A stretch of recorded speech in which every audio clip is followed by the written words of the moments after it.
So I want to talk about this idea of passive manifestation and how we go around saying things like we have a desire, and a desire is something that comes on our heart. We want to do a thing. We want to take a course. We want to hire a coach. We want to go on a trip. We want to buy a new car, right? We have this desire that comes on us. And then we say things like we're like, oh my God, like you feel it. Like it's a full body yes. It's a full body, I want this thing, right? But then we say things like, I'm just going to manifest this. Or I'm just going to put this on my vision board. Or I'm just going to ask the universe to bring this to me, right? Anybody guilty of this? You've done this before? Because this is the way that I used to think manifestation worked, and I did this all the time. And the truth of the matter is that what we're saying when we say that I'm going to wait for the universe to give it to me, or I'm going to ask the universe for this thing, we're basically saying that I'm going to ask God, please, please, please pick me, pick me, pick me. Please choose me. We are putting our desires outside of us, right? We're putting it outside of us. Your desires have come to you, and they're coming through you. Let's touch on this concept of desires. Your desires are different from your wants and your needs. Your desires are when something comes into your awareness and you get like a full body, oh, yes. Like if money wasn't an issue, that would be mine right now. Like that just lights me up. That is for me. If money was off the table, take money off the table, that's a big hell yes for me. Like, oh, that feels so good. But most of us suppress our desires, don't claim what is rightfully ours. Rightfully ours, because our desires are rightfully ours. We are divinity consciousness. If we desire it, it's coming to us, through us, it's for us. So we deny ourselves our own desires because we have a limitation or a lack mindset or a money block or a pattern that doesn't serve us or a belief system that we're living by. And so we push our desires off to the side. Or we say the things like, I'm going to ask the universe for this. I like this. I'm just going to ask the universe. And we play it down. Your desire, you'll know your desire because it lights you up. You'll get a physical feeling. You'll get like an excitement from within, like a joy, and it will even come with a little bit of fear when you have a price tag involved, right? Add to it the price tags and the fear starts to show up, most likely physiologically in your body. But so we're clear about desires. A desire will light you up. Anyone ever had this where they saw something and immediately they were like, oh, I want that thing. I want to have that thing. That thing is so mine. It's so for me. But then you talk yourself out of it because there's a price tag associated with it, right? Which is why I firmly believe in teaching wealth consciousness to everyone, because we all should have everything we desire. If we are divinity consciousness coming here, having a physical experience, we are meant to have everything that is our heart's desire. So we have this desire come to us, but then we become deflated. And we, instead of saying, I'll just ask the universe for it, sometimes we even say something such as, too bad, not for me. That's not made for people like me, or that's not meant for people like myself. We downplay it. We take the excitement out of it. We unravel it. We pull back from it. We pull our excitement and our joy and our energy back from it because we need to detach from it, because otherwise it would bring us sadness, because we believe we can't have it. We have this price tag associated with it, and the fear creates, the price tag creates so much fear physiologically in our body, and so we pull from it. And so a lot of us will try and passively manifest. We will say things like, I'm going to go and ask the universe for this, or I'm going to put this on my desires list, or I'm going to put this on my vision board. And the truth of the matter is, this is considered lazy manifestation, because you are a creator. You are the creator. When you have a desire, it is your duty to know that the desire is a direct call to action from the divine. It is a direct call to action from the divine. When you have a desire that is on your heart, it is the divine calling you into aligned action. It is your limiting beliefs, your poverty consciousness, your belief that you don't have the money. Anytime you say, I don't have it, it really is just a money block. It's a belief. Because when you, come on, I work with women. When we desire something, we find a way. If the desire is strong enough, come on, ladies, we find a way to get what we want, right? We find a way to get what we want. So I hear this a lot with women, and it's valid. It is valid because it is your truth in what is going on with you. It is your truth. I've heard numerous times, like people that want to take my courses or people that want to work with me.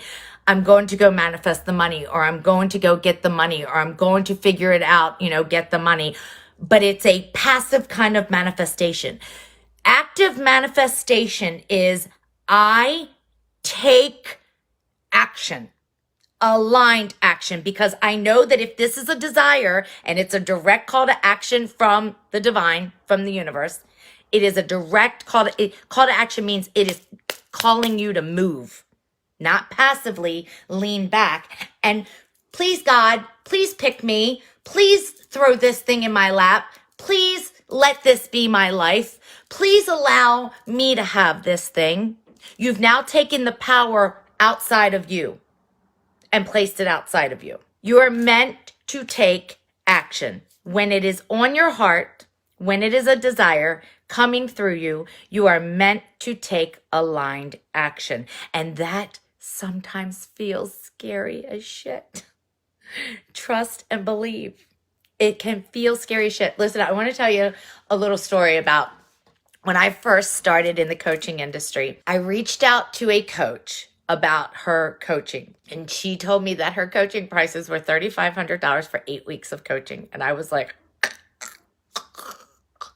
I nearly choked, right? What? I was like, It was so far removed from me and who I was at the time that I was like, no. That very same coach, I'm currently paying her $13,000 for her services now, because the desire to work with her never went away. It never left me, and her prices just went up and up and up and up and up. But the desire to work with her, because we come here in soul families, in soul groups. We're soul fractals, right? We're all fractals.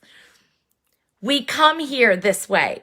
And when we have this desire, or this person lights us up or ignites us or moves us in some way, there is a true divine assignment. There are certain people who are meant to activate us. There are certain people that we're meant to come here and calibrate to learn from, to move into a space with. And then our journey comes together and we get what we're meant to get out of it, and then we move on and go.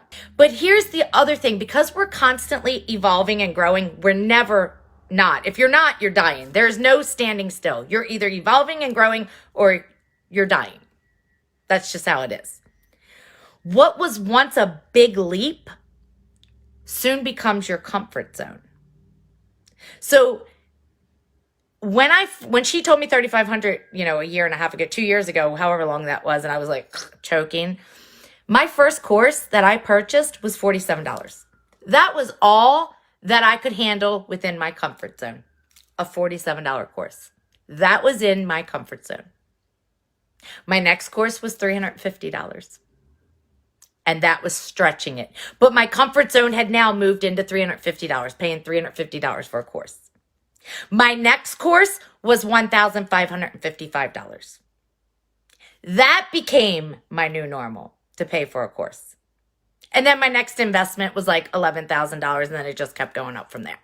But when we have these desires, we can't sit back and passively, we have to take aligned action. What do you do if you're trying to manifest too much at once and you get overwhelmed? You need to focus on the one. Calling in the one, the very one thing that you desire to call in. What is your greatest desire right now? And I know I have so many desires right now. And a lot of times I do scripting every single morning. So I script out my future, my life every single morning as if I'm already there. I'm so grateful and thankful for this, that, and the other. So I will script out numerous things, but that's just scripting. I'm not taking aligned action on them. Okay.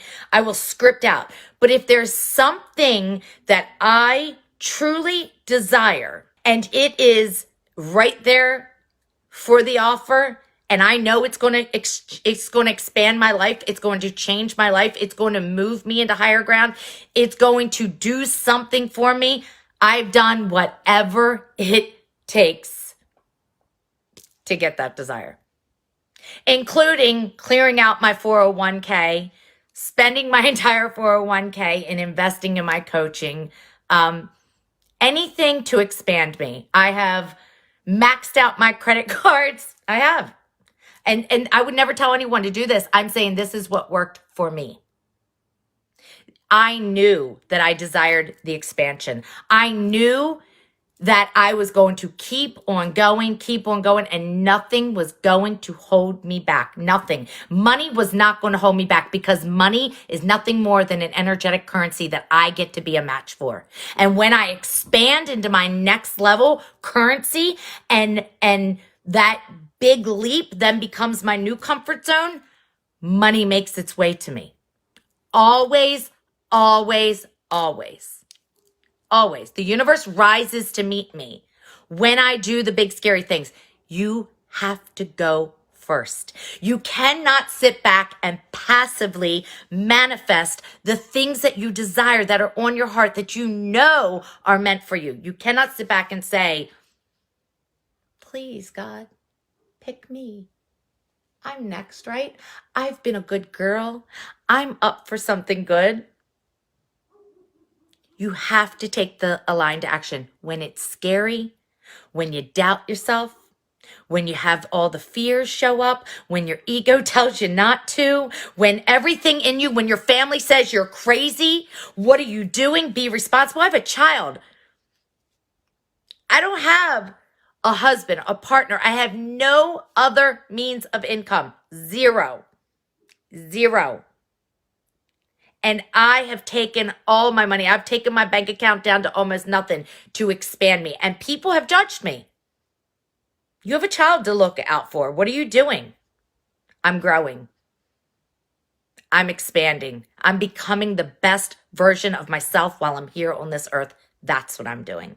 And I don't want to take the slow way there, because I could Google all this stuff and I could do this stuff for years and years and years. I refuse to take the slow train. I just absolutely refuse. I'm on the fast train, and I'm going to get it done, and I'm going to be that success that I desire, because that's a desire. My desire is not to be a success for me. My desire is because if I'm successful, I make other women successful, because my success equals someone else's success. My wealth equals someone else's wealth. I'm constantly doing it because I'm looking at other women. I'm looking at single women. I'm looking at women that never thought that they could do it before. I'm looking at women whose families were poor. I'm looking at women who are afraid to step into their gifts. I am looking at women all over the place that are saying, but this feels so scary. And you know why? Because that was me. So I'm looking to move those women. Those are my ideal clients. Those are my women. Those are the women that I'm meant to activate, the women that I'm meant to move into higher ground. Those women.